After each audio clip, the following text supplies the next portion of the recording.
ბავშვები, რამდენად? როცა თქვენი мама პახმელიაზე და ხვალაც პახმელიაზე იქნება და დათროლი მოვიდა. დავიწყოთ. კალაბუკი იცი. კი, მაგრამ ვიცი, ყველა მიცის კალაბუკი.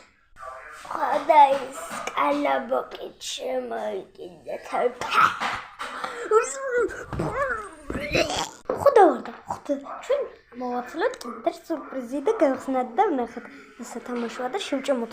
რა თქვა შეგვიძლია? ოპერაცია მიდის.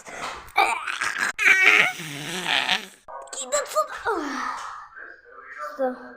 მანდარინი. გონი მანდარინი. კინდერ სურპრიზის მოგივით. არა უშო ესეც გავხსნათ და შევჭამოთ. რაკეტი გამოიძახეს სწრაფად. მოდი ხა შევჭამოთ.